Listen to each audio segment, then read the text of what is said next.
Usar celdas, por ejemplo, computacionales grandes y cuándo usar celdas computacionales pequeñas, ¿no? Cuándo usar, por ejemplo, celdas de este tamaño, por ejemplo, como estoy señalando con el cursor, ¿no? Celdas grandes, y cuándo usar celdas pequeñitas, por ejemplo, como están acá, ¿no? Mira, y mira en el tramo del río también como están pequeñitas, ¿no? ¿Cuándo usarlo, ¿no? ¿Con qué criterio? La elección del tamaño de la celda, dice, ¿no? Se hace en función de la longitud promedio del cauce, ¿no? Que tú vas a modelar. En este caso sería un cauce. Para una estructura es lo mismo, ¿ya? O una estructura hidráulica, con la finalidad de obtener los detalles suficientes de velocidad y nivel de agua. Esto es muy importante. El nivel de detalle que tú quieres obtener de los parámetros hidráulicos, llámese parámetros hidráulicos a la velocidad y al nivel de agua, es lo que va a gobernar para que tú elijas un tamaño de malla, ¿no? Mientras que, por ejemplo, en las llanuras de inundación o en lo que está alejado de tu centro de interés, le puedes dar, pues, tamaño de celdas más grandes, ¿no? ¿Ok?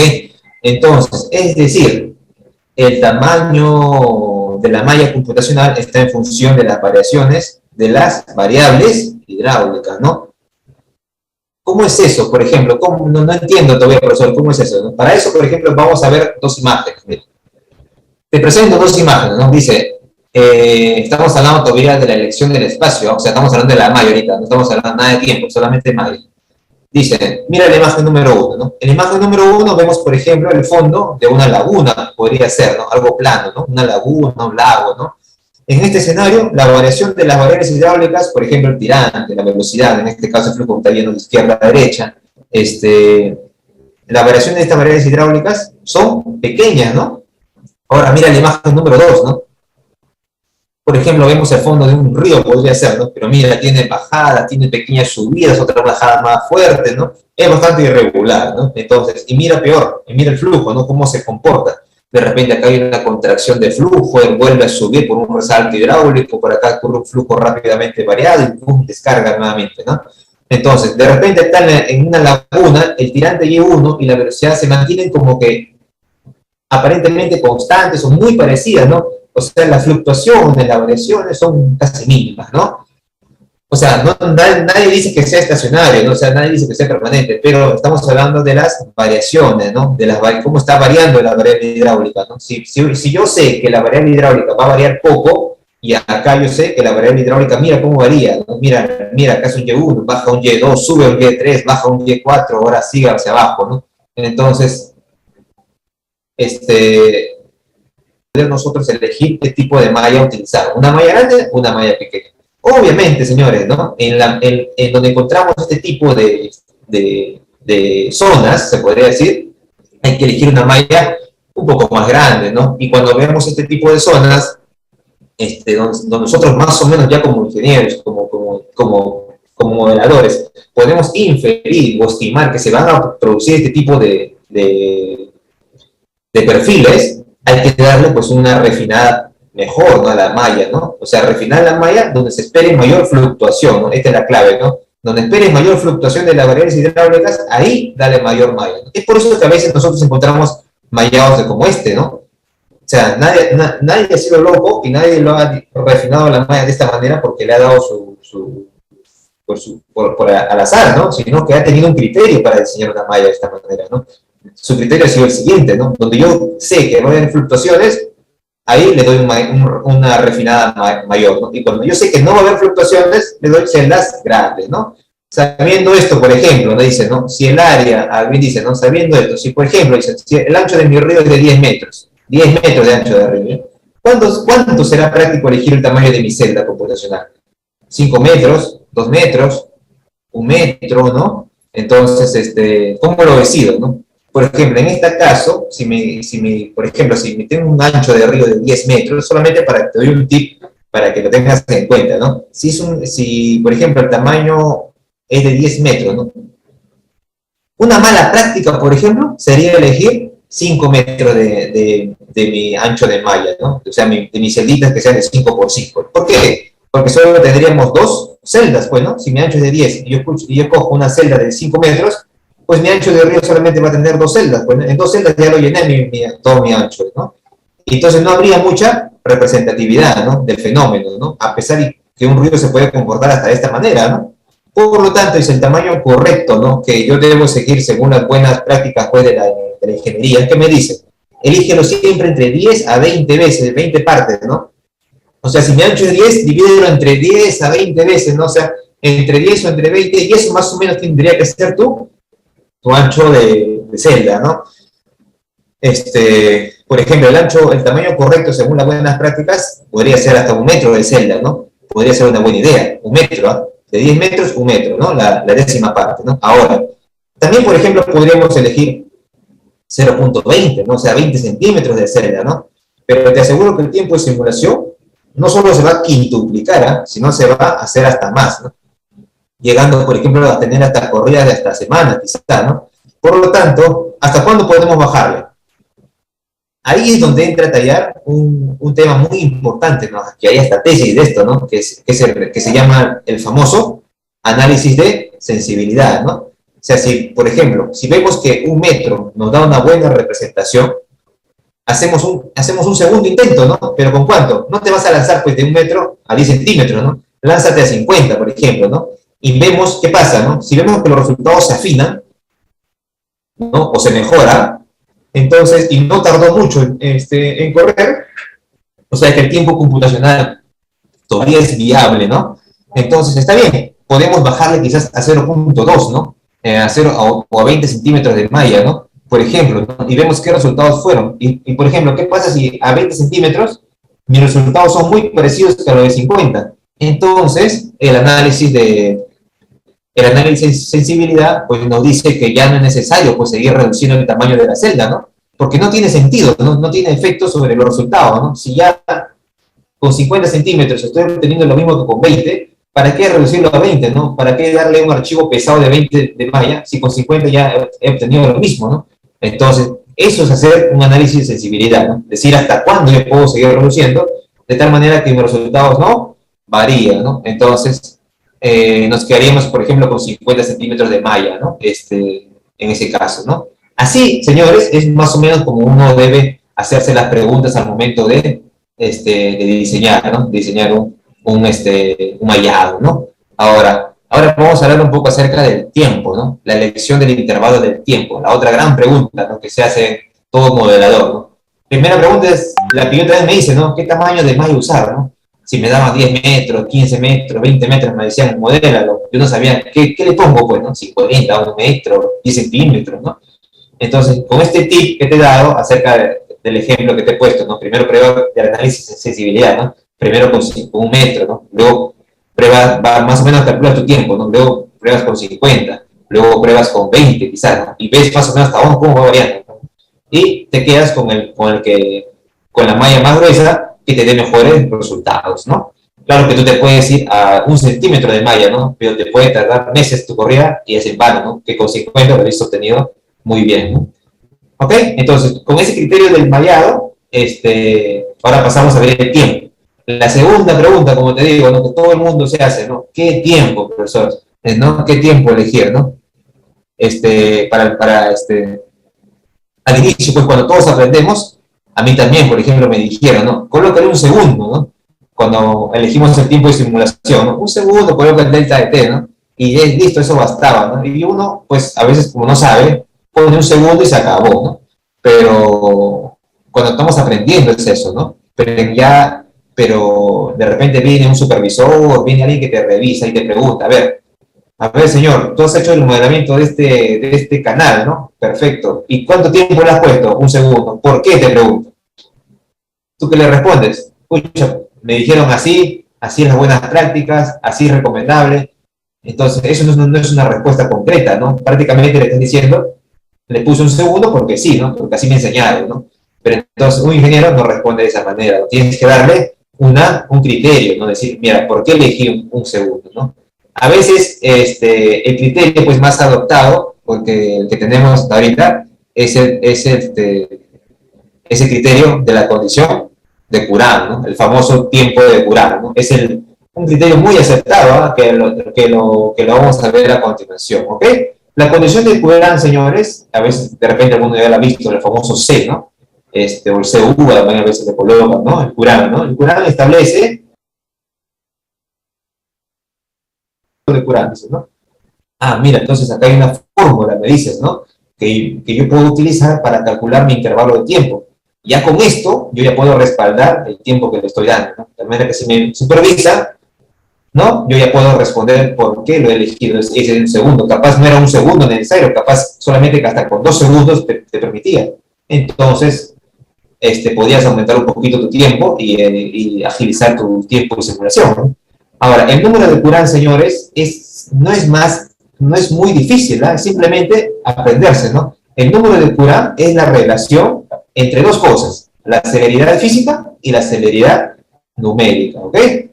Y en hidráulica es una condición necesaria, pero no suficiente, ¿no? Para la convergencia y estabilidad de modelos. Acá te está diciendo muy claramente que esto es una condición necesaria, pero no suficiente. ¿Qué quiere decir? Que no puedes restringirte a rajatablas a esta condición, pero te da una idea, ¿no? Te da como que un criterio, es como que te orienta, es un criterio aceptable, ¿no? Para poder decidir qué tiempo ponerle, ¿correcto? Es mejor que simplemente no tener ninguna razón de por qué haber elegido un segundo, ¿no? Sin embargo, con el tiempo de Courant, ya nosotros podemos tener un respaldo de por qué elegir ese un segundo, ¿no? O por qué elegir 0.8 o 0.7 segundos, ¿no?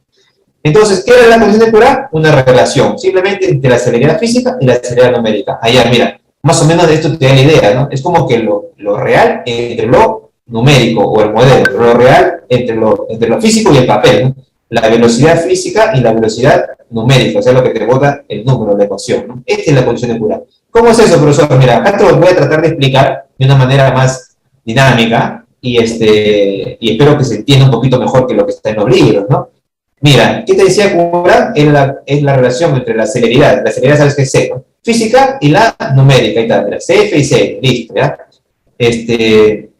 La celeridad física te dice, ¿no? Es lo que tú observas en campo, ¿no? O es lo que tú esperas encontrar en campo, o sea, física, por eso viene su nombre, ¿no? La física, la real, ¿no? La que observamos, ¿no?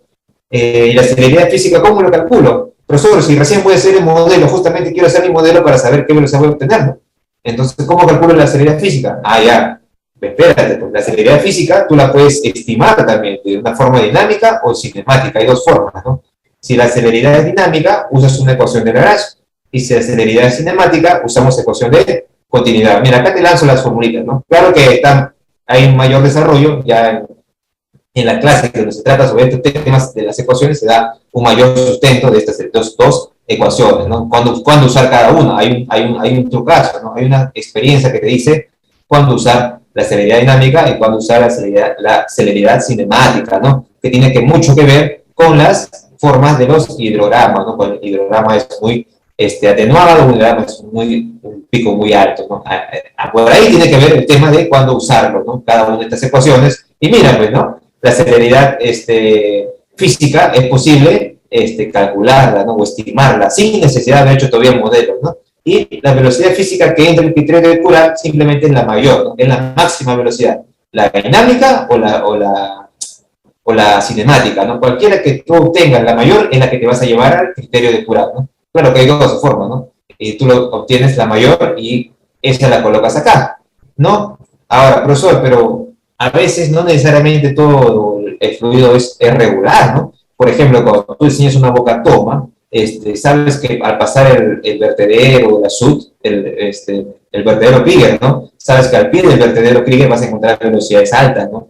Entonces, de repente, esa velocidad alta, si le ganas, señores, a cualquiera de estas dos velocidades, esa velocidad es la que tienes que colocarla acá, ¿ya? Es algo muy importante que quizás no lo encuentras en ningún libro, quizás no lo encuentras en ningún manual, pero ¿quién te lo dice? La experiencia, ¿no? Es lo que yo transmito a través de lo que se ha podido obtener de la experiencia, ¿no? Que acá la velocidad física tienes que colocar entre dos, en sí vendría a ser entre tres, ¿no?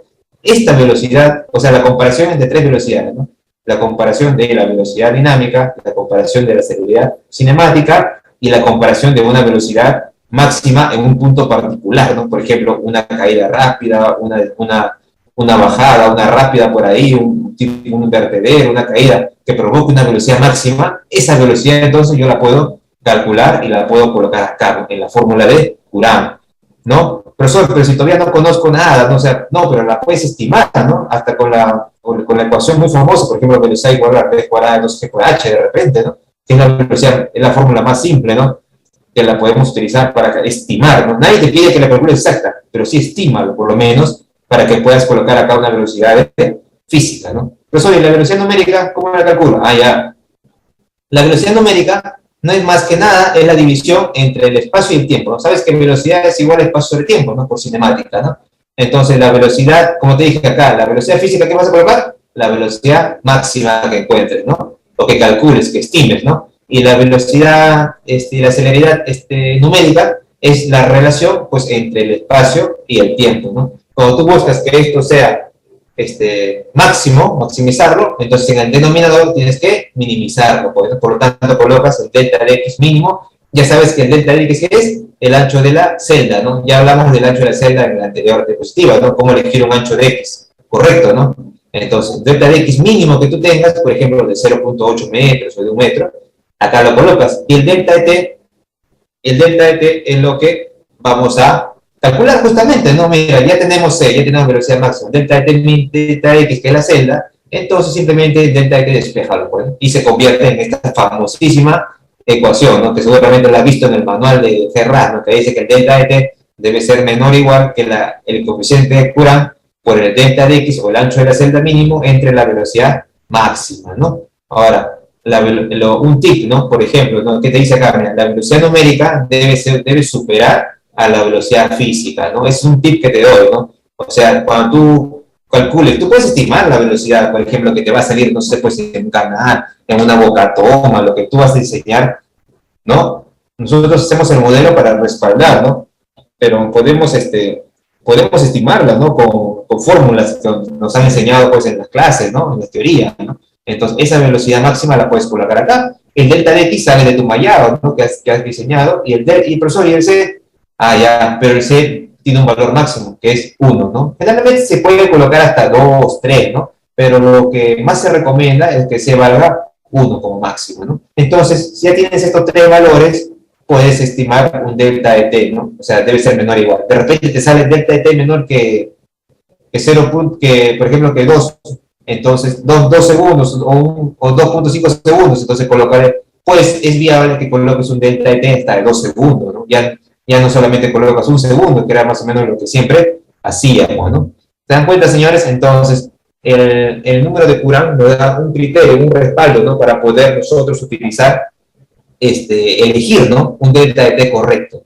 ¿Está bien? Entonces, ahí tenemos otro tip, ¿no? De cómo saber utilizar un delta de t. Esto quizás en los libros está medio diferente, ¿no? Pero es lo que te digo, ¿no? O sea, él trata de usar de que la velocidad máxima sea la velocidad, no solo la dinámica o la cinemática, sino la velocidad máxima de un punto particular. Puede haber una caída por ahí, ¿no? Esa utilízala, ¿no?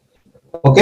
Entonces, por lo tanto, antes de correr tu modelo, tú debes calcular o estimar la velocidad máxima y el delta de x mínimo. ¿Ok? Entonces, hablando de eso, vamos a seguir hablando acerca de la modelación en GRAS, por ejemplo, 2D, ¿no? Dice el tipo de mallado. El tipo de mallado, pues, fue diseñado. ¿Por qué he colocado pues, este tema? Porque en la modelación de estructuras hidráulicas, las mallas estructuradas siempre van a ir mejor que las mallas no estructuradas, ¿ya? Básicamente resumo todo esto para no hacerlo muy largo el webinar. Resumo todo esto, ¿no? Las mallas estructuradas, señores, siempre van a ser mejor que las mallas no estructuradas. No necesariamente mejor en representación, pero mejor en cálculo sí, ¿no? Porque vamos a ver que las mallas, por ejemplo, estructuradas, trata de utilizarlo para lo que son, como su nombre lo dice, tema de estructura, ¿no? Cuando tú veas estructuras, canales, bocatomas, desarenadores, rápidas, pozas, trata de, señores, de diseñarlo o de modelarlo con una malla estructurada. Y trata de usar estas mallas no estructuradas quizás para la llanura de inundación, para terreno, ¿no? Recomiendo usar esto, ¿no? Pero esto trata de usarlo para las mallas estructuradas. Ahorita vamos a ver por qué una malla estructurada es mejor que una malla no estructurada en cuanto a, en cara al tiempo de simulación y a la eficacia, ¿no? Acá te muestro. Justamente ¿no? Es dos imágenes. Dice, mallado triangular no uniforme. Mallado cuadrilátero no estructurado, dice, pero la eficiencia del cálculo, ¿no? Dice, ¿no? De acuerdo, pues, señores, a investigaciones que ha hecho el Cuerpo de Ingenieros de Estados Unidos, ¿no? Sabemos que ahí la investigación es financiada, ¿no? O sea, hay gente que se dedica a investigar y a probar de diferentes maneras, modelaciones, para obtener resultados, ¿no? Entonces, ellos han analizado que el mallado pues triangular, no uniforme, como en este caso, como vemos en la imagen, demora más el cálculo, ¿no? En cambio, un mallado cuadrilátero, como vemos aquí, ¿no? Un mallado cuadrilátero estructurado, ¿no? Quizás de una diferente forma, no está estructurado, ¿no? Pero son cuadriláteros, ¿no? Mira, tienen casi 4 lados, ¿no? 4 lados, todo, ¿no? Y está de cierta manera como que un poquito ordenado, ¿no? Se entiende más, ¿no? En cambio, el mallado cuadrilátero no estructurado tiene, pues, señores, una mejor eficiencia en el cálculo, ¿no? Se ha demostrado eso, ¿no? Se han hecho diferentes estudios que han modelado la misma estructura, el mismo dominio, el mismo condiciones de contorno, la misma máquina incluso, para no diferenciar las velocidades, y se ha demostrado pues, que una malla de cuadriláteros no estructurado, su tiempo de simulación es menor que un mallado triangular no uniforme, ¿no? Es por eso, ya saben que si se demora menos, es más eficiente pues, en el cálculo, ¿no? Y ya saben que si demora menos el costo computacional, ¿no? Así uno se puede demorar 2 días y el otro día, ahí está un día de costo computacional que es bastante, ¿no? Cuando hablamos de modelamientos profesionales, ¿no? ¿Ok? Es por ello, señores, que el GRAS, como vemos acá una imagen, mira, del dominio del GRAS, un mallado en el GRAS usa mallas, las mallas en GRAS son cuadriláteros, y pueden ser hasta polígonos, profesor, pero acá veo de más lados, mira, 1, 2, 3, 4, 5, 6, 7, ¿no? Vemos de más lados, sí, usa polígonos hasta de 8 lados, ¿no? Pero lo que más tiende a usar son cuadriláteros, ¿no? ¿Pero por qué? Porque demoran menos, ¿no? Y es menor costo computacional hacer un cálculo en cuadriláteros en vez de triángulos, ¿no? Pero ¿por qué, señores, el mallado triangular demora más que el mallado cuadrilátero, ¿no? Si ambos no son uniformes, al final ambos convergen, ¿no? La práctica dice que es por un tema de transmisión de información, ¿no? Ustedes saben, señores, por ejemplo, si yo quiero transmitir una información a esta celda que está acá, esta celda lo que va a estar acá, lo que va a requerir es información de las celdas predecesoras, ¿no? O sea, las 3 que están acá, ¿no? Esta de acá. Igual, ¿no? Calculo este de acá también va a depender de la que está acá, ¿no? Y la que señalo aquí va a depender de las 3 predecesoras, ¿no? Entonces, la transmisión de información a la celda predecesora, a la celda que le sigue, es mucho más fácil y mucho más rápida en un mallado pues, cuadrilátero, ¿no? En cambio, miren acá, si yo tengo esta celda y quiero transmitir información a esta celda, pues necesito de sus celdas contiguas, ¿no? Que son, mira, todas estas que están por acá, ¿no? Entonces puede ser 3, 4, 5, ¿no? Tienen que converger. Tengo que hacer las ecuaciones en cada una de estas y hacer que converjan para recién dar el resultado en esta malla, ¿no? En cambio, la transmisión de información aquí demora más, ¿no? En cambio, en una malla de cuadriláteros es más rápida justamente por eso, ¿no? ¿Ok? Entonces, ahora vamos a hablar un poquito acerca de ahora, profesor, y hasta dónde lo tengo que extender, ¿no? Por ejemplo, mi área que yo requiera, ¿no? La optimización, dice, de la malla computacional consiste en reducir la extensión de su área, claro, y solo el área efectiva de extensión, con el propósito de disminuir el tiempo de simulación del modelo, ¿no? Por ejemplo, vemos acá un modelamiento de un río, ¿no? Mira, de un cauce, ¿no? Pero mira la malla hasta dónde se ha extendido, ¿no? Mira, incluso hay un poco de malla que no tiene efectos, no tiene flujo, mira, no tiene tirante, ¿no? Pero igual se le dio un poquito más, ¿no? ¿Por qué no se malló toda esta zona, ¿no? Toda esta llanura hasta por acá, ¿no? Lo pudiste haber hecho, ¿no? Pero la extensión de una malla, o sea, extender una malla hasta este punto, ¿para qué, no? Si al final no voy a obtener resultados, ¿no? Todo esto va a estar malla vacía.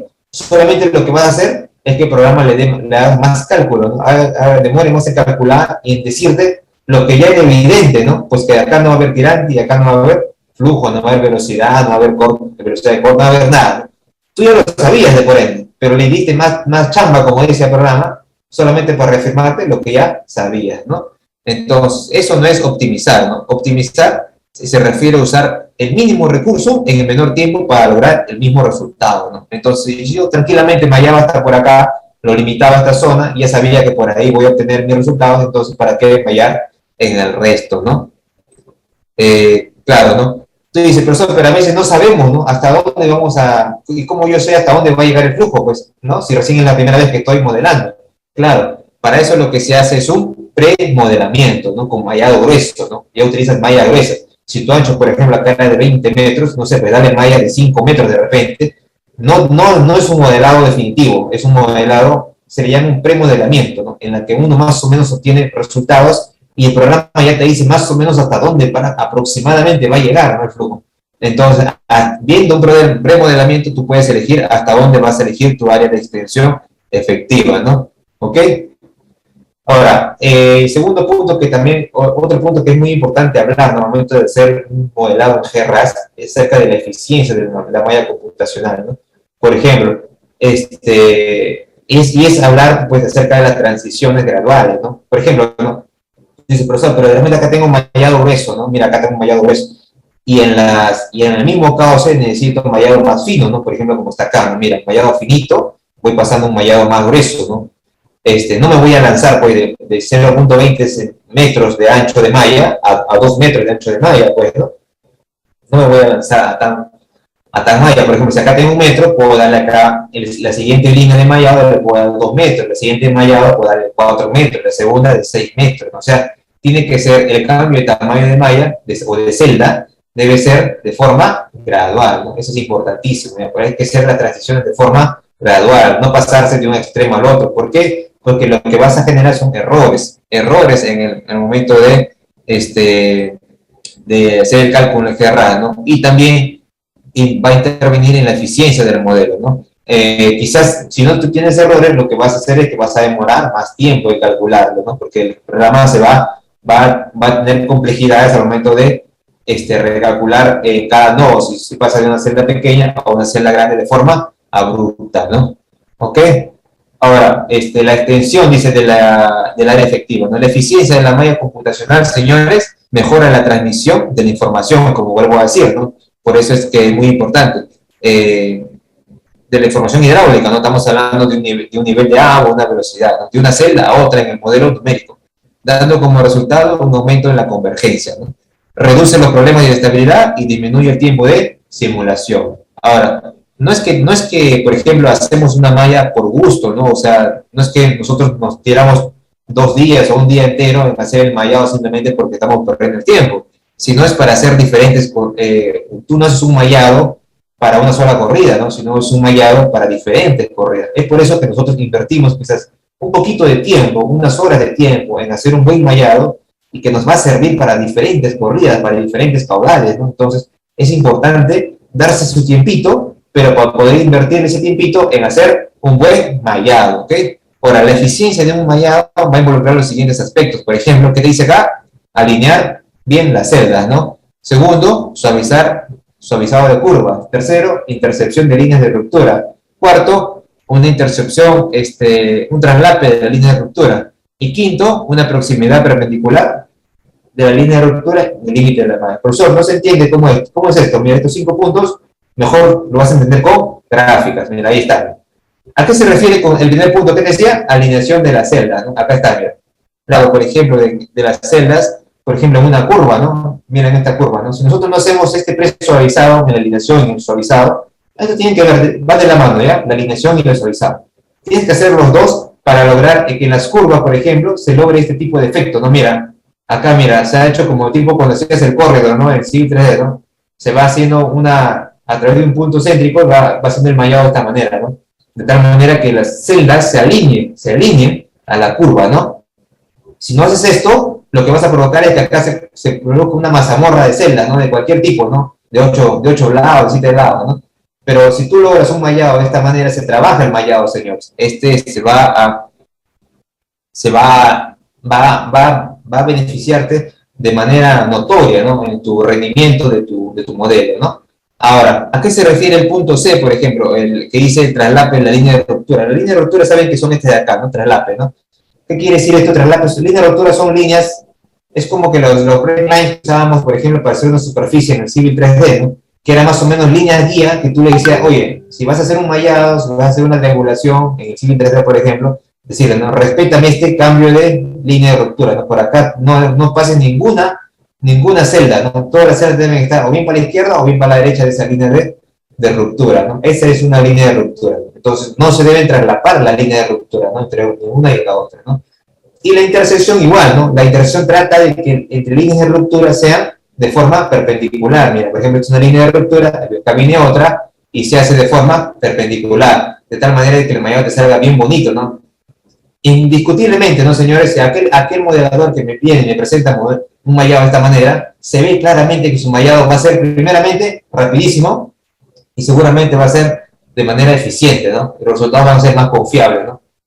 Porque se nota, ¿no? Se nota a leguas que le ha dado le ha dedicado un buen tiempo a hacer un correcto mallado, ¿no? Y el último punto se refería a la proximidad, ¿no? Esto, ¿no? Mira, cuando viene una línea de ruptura, trata de que la línea de ruptura con tu condición de contorno sea perpendicular, ¿no? O sea, casi 90 grados. Profesor, si no es 90 grados exacto, no importa, pero lo que te recomiendo es que trates a lo más que se pueda que sea 90 grados. Si no se logra 90 grados, lo más que se pueda, ¿no? Lo más que se parezca, ¿no? ¿Ok? Vamos a ver este tema, por ejemplo, en un curso. En el curso próximo, sí lo vamos a ver, porque vamos a ver un ejemplo, por ejemplo, de un canal curvo, ¿no?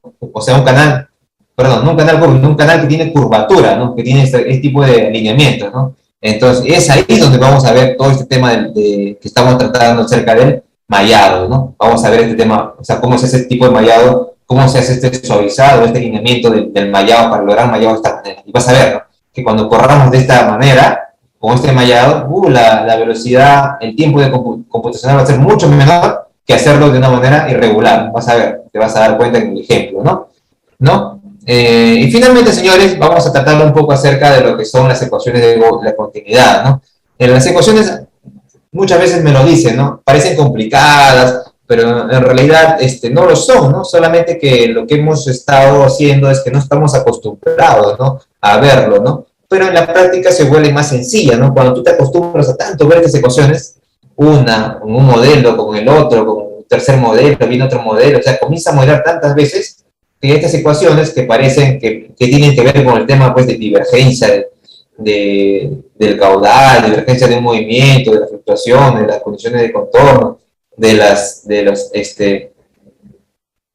fuerzas que intervienen en el equilibrio, todo eso, entonces ya se te hace un poquito más sencillo, ¿no? Con la práctica, ¿no? Por ejemplo, ¿no? La ecuación de continuidad, sabemos muy bien, no vamos a entrar a detalle cada término, pero sabemos que se va a interpretar como que la masa no se crea ni se destruye, ¿no? Solamente se transforma, ¿no? O mejor dicho, traducir en otras palabras, ¿no? Todo lo que entra es igual a lo que sale, ¿no? Dentro de un diferencial de volumen de control, ¿no? Que quizás ya hemos visto en algún curso por ahí, ¿no? Y la ecuación de momentum, o la ecuación de momento, ¿no?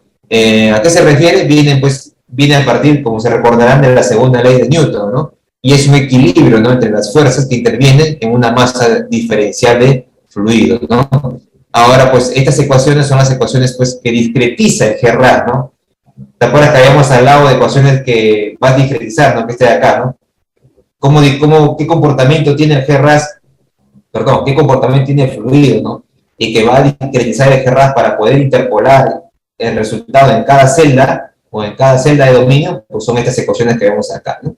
Estas son las ecuaciones que el G-RAS va a discretizar, ¿no? El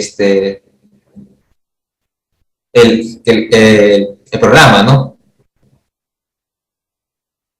Y esto es lo que se representa, no es más que cómo se mueve, pues, el flujo, ¿no? A lo largo de un dominio dado, ¿no? Ahora, en el curso, señores, vamos a aplicar, ¿no? Obviamente, término por término, y vamos a ver también cómo se van simplificando o lo que significa cada término de estas ecuaciones y cómo intervienen, pues, en los distintos casos, ¿no? Por ejemplo, cuando hay sedimentos, cuando no hay sedimentos, cuando el flujo es un laminar, cuando el flujo es turbulento, cuando el flujo es uniforme, cuando el flujo es no permanente, cuando el flujo es permanente, ¿no? Y vamos a ver en cada caso cómo se van simplificando términos grandes. Por ejemplo, simplifica esto, simplifica este término, no queda solamente esto. Entonces, vamos a ir simplificando cada término de tal manera de que vamos a ver en cada caso cómo analizar, ¿no? O sea, partimos de este caso general y vamos a ir simplificando dependiendo del caso en que nos vamos a ir encontrando, ¿no? En el curso vamos a ir explicando término por término y qué significa cada término y cómo lo va simplificando. ¿Por qué se simplifica, no?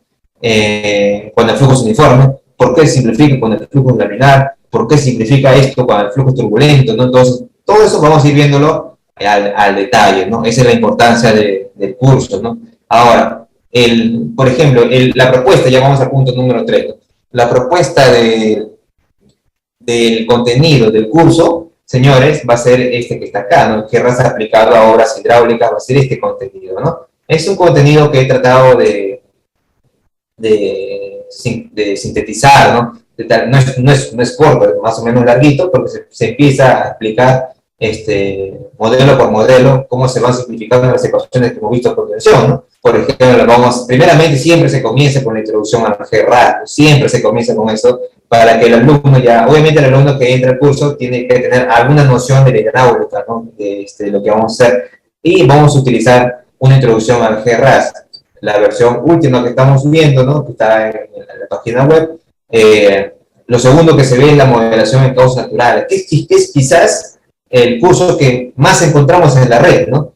Y el videos en YouTube quizás encontramos un montón de cómo hacer modelación de GRAS en causas naturales, ¿no? Y lo que es la aplicabilidad que más se le da, ¿no? Quizás inundaciones, no tirantes, saber, ¿no? Ya no hay inundación, fajas marginales, ¿no? Todo eso es la aplicación más común que tiene el GRAS, ¿no? En lo que son las causas naturales, ¿no? Pero este curso que estamos proponiendo es un curso ya distinto, ¿no? O sea, ya no causas naturales. Sí lo vamos a ver causas naturales, pero solamente como un ítem, ¿no? Como una clase quizás, ¿no? Para que más o menos se orienten, ¿no? Y luego de eso vamos a entrar a lo que son estructuras hidráulicas, ¿no? Aplicando el mallado, aplicando las ecuaciones, aplicando el tiempo de Curán, aplicando toda la convergencia para poder obtener por ejemplo, vamos a ver un modelo de canal recto, ¿no? Un modelo de canal curvo, pero no solamente que sea recto y que sea curvo, ¿no? Sino también que tenga este tipo de transiciones, ¿no? De una sección gruesa a una sección más angosta. Vamos a ver también un modelo de tipo, acá está, ¿no? El punto número 3 son transiciones, ¿no? Sabemos, por ejemplo, que las transiciones no solamente son vista en planta, sea ancha o sea angosta, ¿no? También puede ser en grada, ¿no? En forma de perfil, ¿no? Puede haber una grada, puede haber una caída, ¿no? También puede haber una transición en curva, ¿no? Entonces, todo ese tema lo podemos ver acá, ¿no? En el lado de transición, ¿no? Luego también vamos a ver estructuras un poquito más complejas, ¿no? Por ejemplo, lo que son las rápidas y las pozas de disipación, lo que son el modelado de las bocatomas. Por ejemplo, en lo que son rápidas y pozas de disipación vamos a ver el tema de flujos, no permanentes, ¿no? Y también flujos también que vienen rápidamente variados. Sabemos que existe una contracción, ¿no? Mientras más se aleja del punto de inicio de una rápida, ¿no? Y lo que viene abajo de una rápida generalmente es una poza de disipación, ¿no? Entonces vamos a ver un modelado de poza de disipación en el GRAS 2D. De repente por ahí se están preguntando, ¿no? Pero de repente tú dirás, ¿no? Pero ya en una poza de disipación, profesor, entra flujo turbulento, entra ¿no? Ya flujos tridimensionales, ¿no? Claro, pero lo que se pretende acá es hacer una estimación, ¿no? De los resultados a partir de 2D, ¿no? Claro, tú dirás, profesor, pero un flujo, si yo estoy trabajando y me están pidiendo un modelado de una poza de disipación, mejor lo hago en el 3D, ¿no? Y está bien, ¿no? El 3D te va a hacer una representación quizás más aproximada a lo real, ¿no? Pero ¿cuánto te va a demorar hacer un modelado 3D, ¿no? Y cuánto te va a costar también hacer un modelado 3D, ¿no? Entonces, ya se vuelve un poco inviable hacer un modelado 3D y de repente en un trabajo, en un proyecto, no tienes una sola poza, de repente tienes 4, 5, 10 pozas, ¿no? Entonces, a ver, modelar esos 10 pozas en 2 días o en 3 días, en un fin de semana, que es lo que más o menos se requiere cuando se hacen proyectos de ingeniería, se requiere siempre para ayer, ¿no? Siempre se requiere tiempo de producción rápida, ¿no? Entonces, cuando ya se vuelve un poco inviable por el tiempo y por el costo, lo que te va a costar hacer un modelado 3D, entonces ahí puedes optar por un modelado en 2D, ¿no? En este caso, por ejemplo, acá estamos modelando, como podemos ver en la imagen, un canal arriba, ¿no? Un canal recto modelado en 2D, ¿no?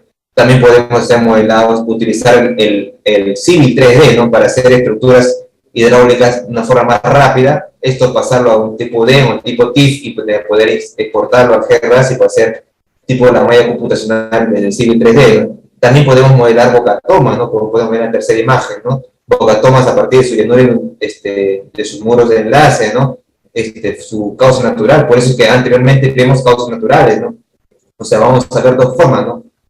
El causa natural y el cauce con, la misma causa natural que vemos acá en la clase número 2, lo vemos en el cauce acá con boca-toma, ¿no? Y vamos a ver cómo lo impacta, ¿no? Y tercero, perdón, ya para terminar el curso ya que se pretende lanzar, es una introducción como último capítulo al estudio de sedimentos con Gerardo T, ¿no? Donde podemos ver más o menos cuáles son las ecuaciones, vamos a hacer un poco de teoría acá acerca del transporte de sedimentos y la aplicabilidad de Gerardo T a este campo, ¿no? Y bueno, eso es todo, señores, lo que tenemos por ahora en el webinar. Esperemos que le haya sido un poco de su agrado, esperemos que haya sido que hayan estado atentos, más o menos. Se ha querido dar una introducción, ¿no? A lo que se va, o sea, todo lo que hemos visto ahorita lo vamos a repetir, ¿no? De una manera ya más extensa, porque ahí vamos a tener como 3 horas de clase en lo que es la introducción al GRAS, ¿no? En esta clase vamos a ver más sobre el tipo de enmayado, otras cositas, otros tips también, ¿no? Que acá no se han dicho, ¿no? Otros tips ya a manera de proyecto, lo que sea, a manera de lo que ya se ha uno obtenido modelando tantas veces, se va a dar más tips, ¿no? Más consejos, ¿no? De la buena práctica que se tiene, para hacer un correcto mallado, para hacer un correcto, elegir un buen tiempo, ¿no? Elegir, ¿no? De repente algunos errores frecuentes, que también es un capítulo que se ve bastante también, lo que se hace con el Ferrari, ¿no? Vamos a ver pantallazos, ¿no? De los errores frecuentes que salen cuando tú procesas, ¿no? Cuando sales del procesamiento, utilizas, te salen las famosas, las líneas rojas, ¿no? Que salen, que son de los errores, esos los famosos, y hay errores típicos, ¿no? Que siempre salen y siempre ya sabemos cómo resolverlos, ¿no? Errores, cuando es un error hasta, por ejemplo, de poner el tiempo, de poner la fecha, ¿no? De repente solamente estima de formato, su error. Entonces ya es un error típico, ¿no? Que ya se puede resolver rápidamente, ¿no? Entonces esas cositas, por ejemplo, ya lo vamos a ver en la primera clase del curso, ¿no? Que es la introducción al GRAS, ¿no? Debemos introducción al GRAS y errores típicos, ¿no? Ok, acá se ha querido dar un breve resumen rápidamente porque el tiempo no es tan extenso, ¿no? Para un webinar, pero como le dije al inicio, lo que se pretende es hacer una invitación, ¿no? Una animación al estudiante y una presentación de lo que se va a ver en un curso más extenso de modelado de estructuras en GRAS 2D, ¿no? ¿Ok? A ver, vemos algunos chats, por favor.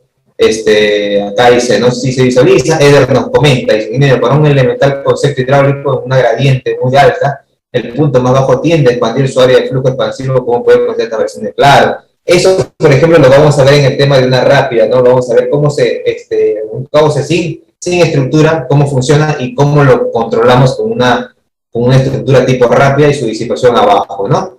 Acá Daniel nos pregunta, ¿no? ¿Habrá otro curso modelado pero en 3D? También posteriormente lo hacen en 3D, pero queremos comenzar con este curso que es un 2D y también queremos ver el público, ¿no? Donde estamos apuntando, ¿no? Si vemos acogida, vemos que hay bastante interés en este tema, entonces podremos lanzar posteriormente ya un 3D. Yo normalmente manejo más el que es el Flow 3D, ¿no? De todos los flujos, perdón, de todos los software que se conocen, mi experiencia más va en Flow 3D, ¿no? Así que si hay un campo para Flow 3D, pues se puede realizar un curso, ¿no? Tengo experiencia en el Flow 3D y un poco también en el ANSYS, ¿no? Pero más el Flow 3D, ¿no? Que que es mi campo, más donde estoy haciendo mi tesis de maestría. Entonces, por eso es que lo manejo un poquito más que el OpenFOAM, de repente que han visto, o de repente por ahí han escuchado el ANSYS Fluent también, ¿no? Que también hace simulación en 3D. Pero bueno, ya como vuelvo a repetir, ¿no? Yo más hago el Flow 3D. Ok, a ver, entonces pasamos si tienen alguna pregunta, si no ya por dar finalizada la sesión, pero siempre es bueno escuchar los comentarios, las preguntas, las dudas, ¿no? De repente que tengan los presentes, pueden escribirlo si gustan, si no quieren prender su micro, ¿no?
Por acá Jonathan Java nos pregunta, ¿no? ¿Abordará el tema de sifones? Podemos hacer una... Sí, podemos introducir un poco el tema de sifones, ¿no? La verdad que es la primera vez que, no, que lo piden, pero sí, podemos darle un espacio al tema de sifones y los sifones también invertidos, ¿no? Que también se utilizan bastante, ¿no? El hidráulico. Buen aporte, Jonathan. Buena idea también, ¿verdad? Muy buena idea. Poco tocado ese tema, ¿no? Pero se puede abordar, ¿no?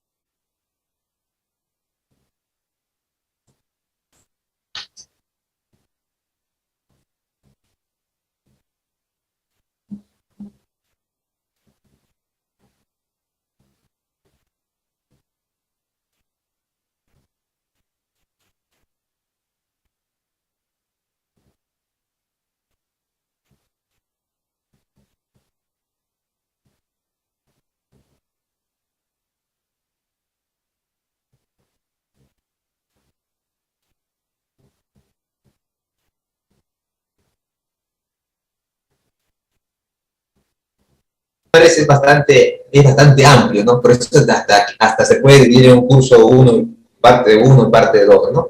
Pero bueno, la idea, como le vuelvo a decir, se pretende, ¿no? Que haya un grupito, ¿no? Que comencemos con este tema de estructuras hidráulicas, que diferencie, ¿no? Los otros cursos que son más de inundación, más de flujo, de causas naturales, ¿no?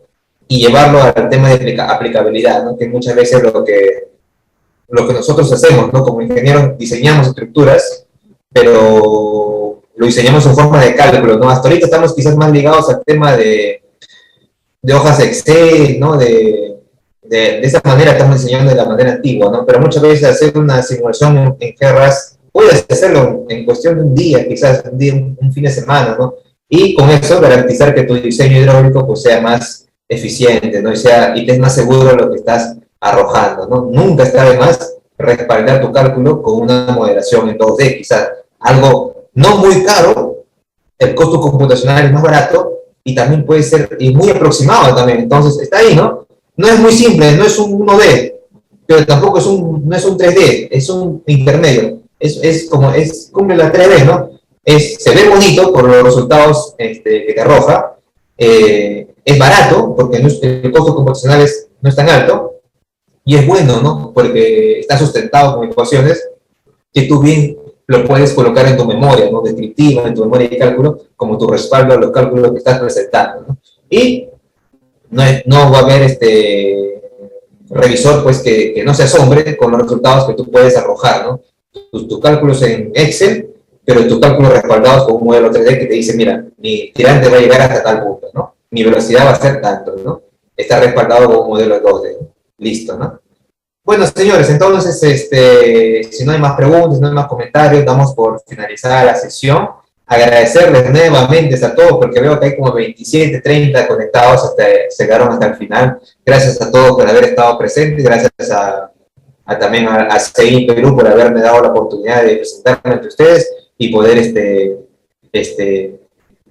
darles este pequeño webinar, ¿no? Se van a estar publicando las fechas y los horarios ya próximos, vamos a ver qué tanto están ahí interesados en el tema, si es que lo hay, pues entonces vamos a hacer ya un próximo, no va a ser tan lejano porque ya tenemos un grupito por ahí que está preguntando bastante, ¿no? Entonces va a ser ya se va a colocar ahí las fechas y los horarios ya va a depender de la empresa CI Perú, ¿no? Listo, muchísimas gracias a todos ustedes. Mira, nos están desde Bolivia acá presentes. Gracias por ahí, gracias a todos los interesados que se quedaron, gracias por haberme escuchado. Sin más, me despido, su servidor Jesús Pachas, y ya será hasta la próxima y hasta un nuevo curso si es que se vuelve acá a presentar. ¿Ya? Muchísimas gracias, vamos a dar por finalizar la sesión.